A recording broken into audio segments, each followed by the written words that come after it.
strange and probably wonderful. You'll be coming back with all sorts of...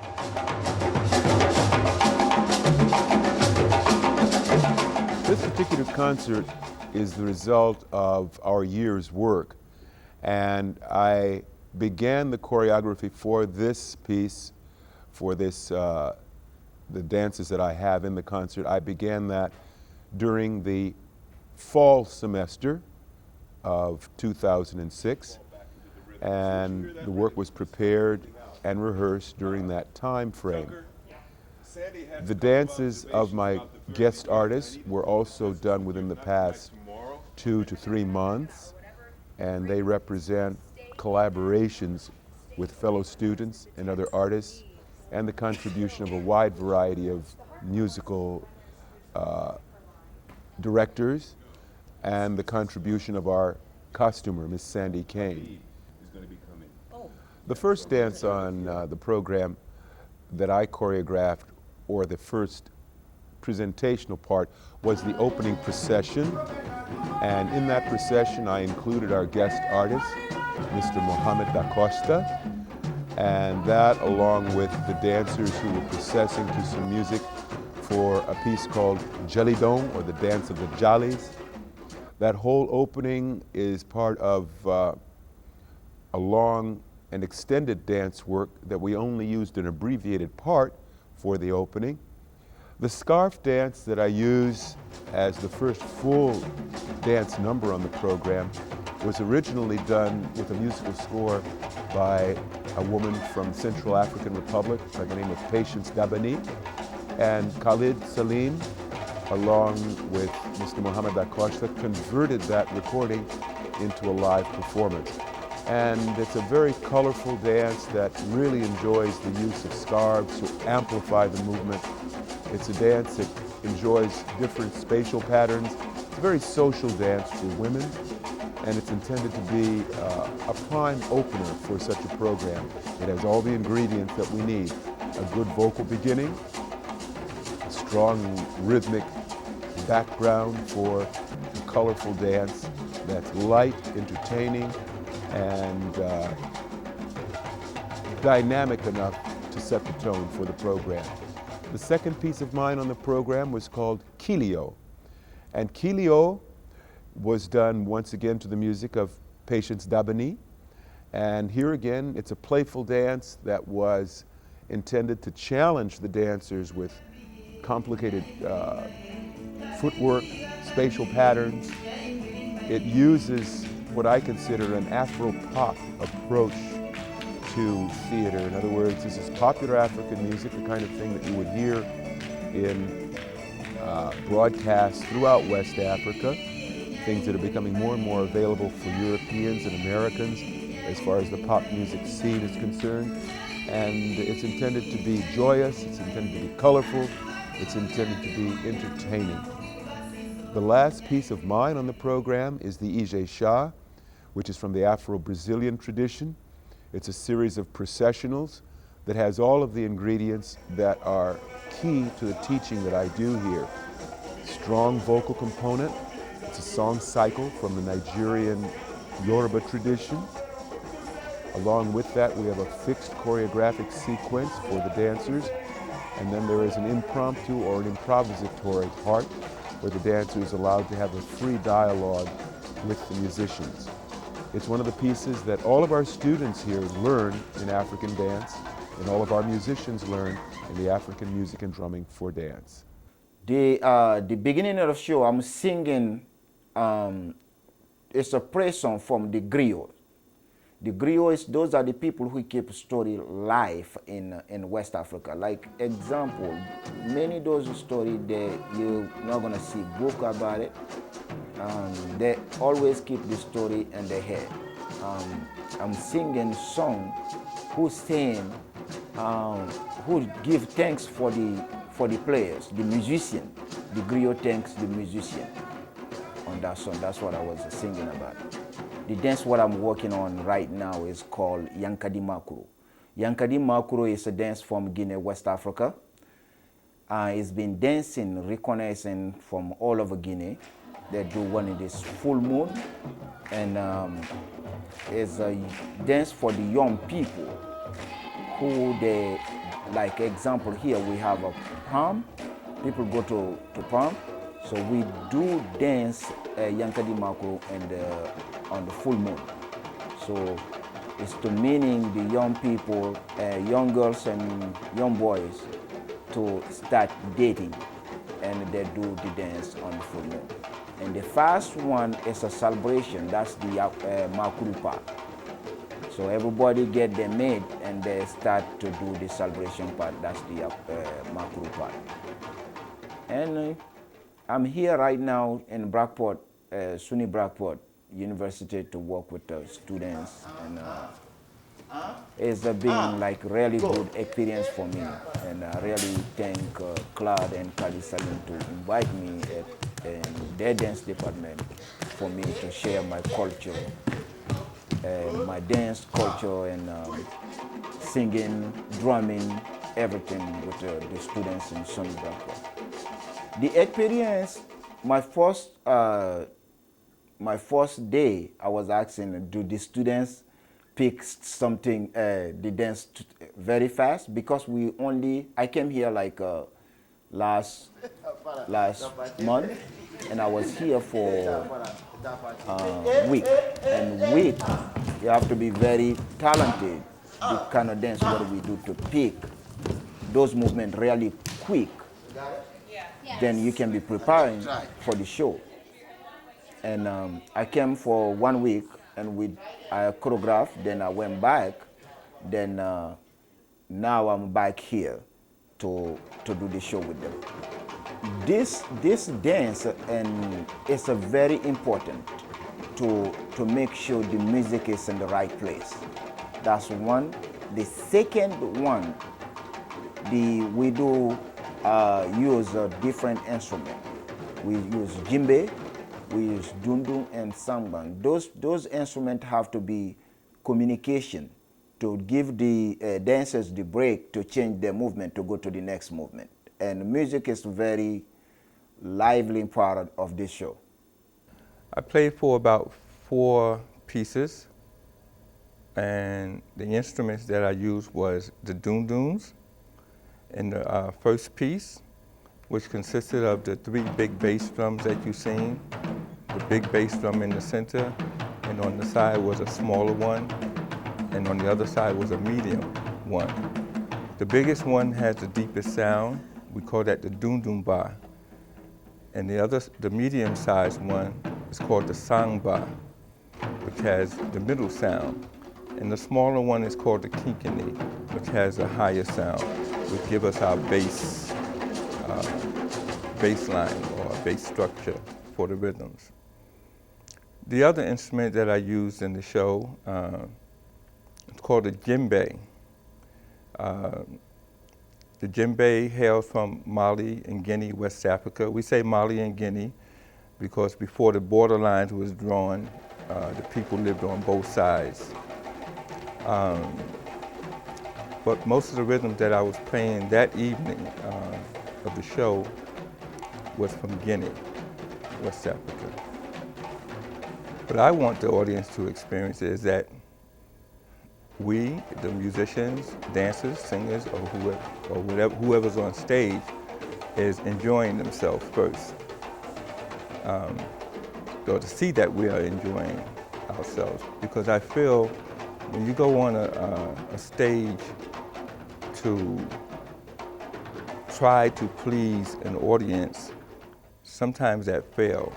Because for me, in my experience, I learned that when you're enjoying, people come to see you enjoy what you do. First, it's talking with Clyde and then finding out what his overall view is of the production and what are the dances, and if there's usually anywhere from 8 to 10 dances making up the whole concert, but it has to be a complete whole. You can't just look at one dance separately from the rest, and which is unlike modern dance concerts where there's probably the same number of dances, but each one is independent of the other. And here in Sankofa, it's more like a village, and we're all participating, and one dance flows into the other to make it a life on stage, into the African roots of all of them. And so it makes it a lot more interesting, though it can be hard to get it, because it has to be rehearsed, obviously, in separate sections and things, but to get it to all come together is what really makes the whole production.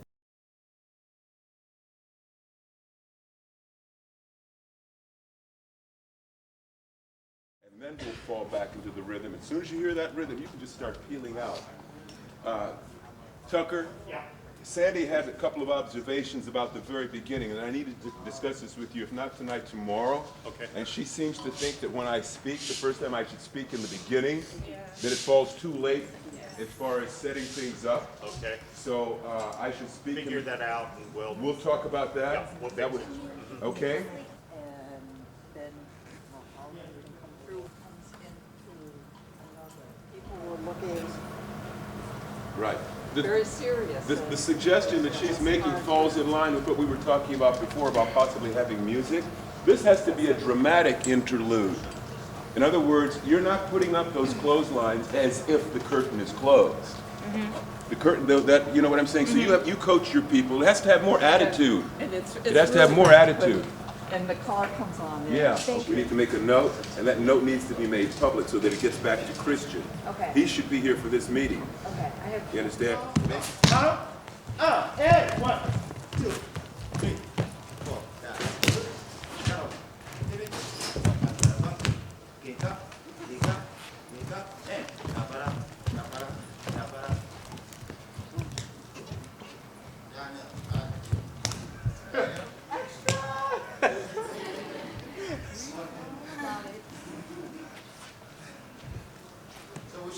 Yeah. You want to do one more time? No. No. So when we first come out, are you doing this way? Last one. Zapara. Zapara. Tipi.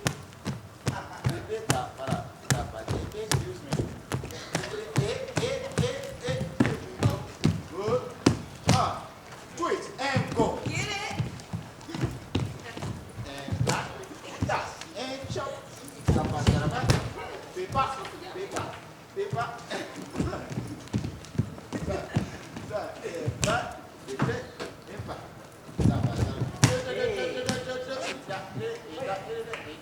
Too fast. We need another. Get the master in action.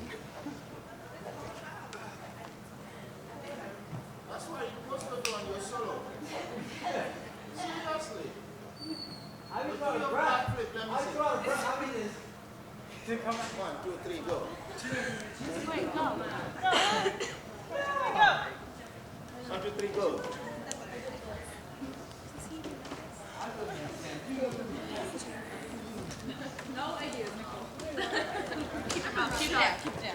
What's your little routine before you perform? Prepare my lower back, my thighs. So I've been swimming a lot today, and so I'm a little bit tight in the back. So I have to loosen up because for this evening especially, I'm going to have to do a lot of drumming. So I need my back and my arms relatively loose because I've already done my aerobic part of the exercise. You know, I have to do some anaerobic stuff, abdominals and that sort of thing. Yeah, do you vary what you do? Yes, I do. I have to do really what my body tells me that it needs. The areas that I'm most, where I'm weakest or where I'm stiffest, that's where I have to concentrate, particularly before the performance, and make sure that my breathing and my alignment are in the right places. Thanks.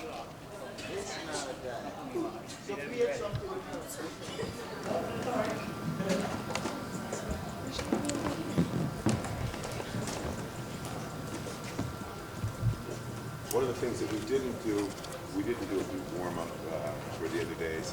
And as I said, there were too many other things that really took precedence. And I really felt that getting the review of the material that you did last night helped a great deal. I didn't see that opening processional up and across the stairs, so I wanted your feedback. How did that go for those who did that? Okay. Middle, like, aisle. We started late. We started real late. We should have started earlier. Between the two sections.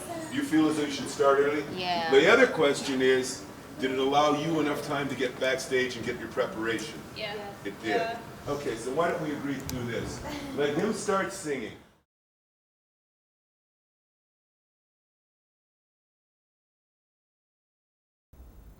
Sankofa is a metaphor, and it comes from the Ghanaian people.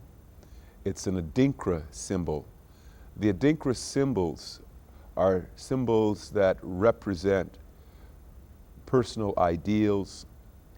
They represent social commentary.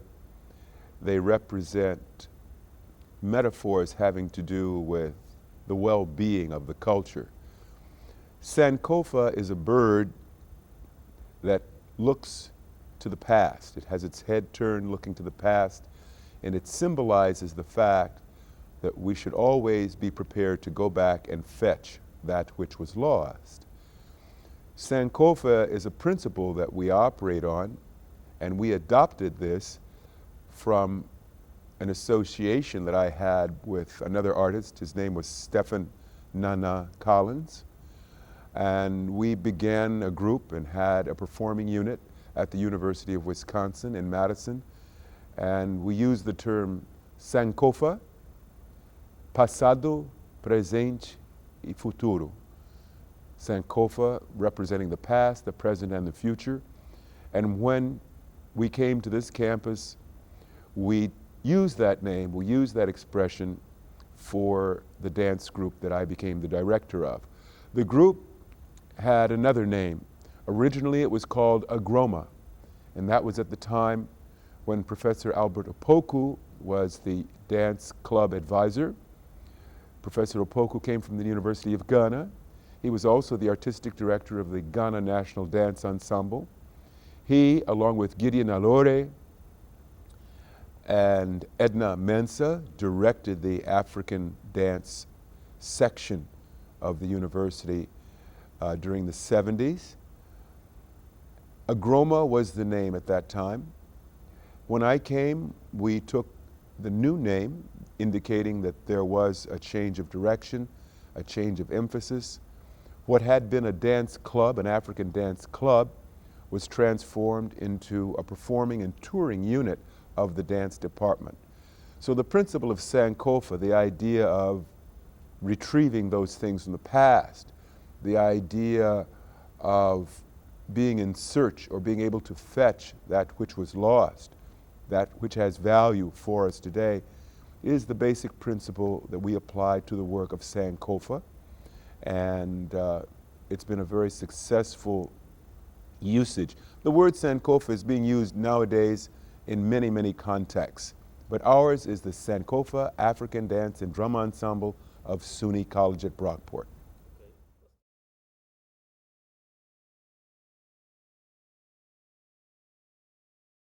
This instrument is called the Kalimba.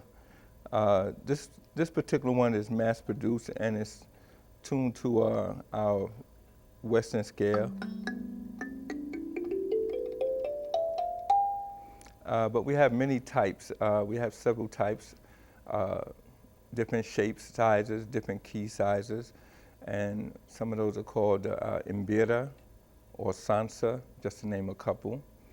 And the little piece I'll play for you right now is called Binta. Okay.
Well, this particular one was, came from South Africa, and it was reproduced by a gentleman named Hugh Tracy.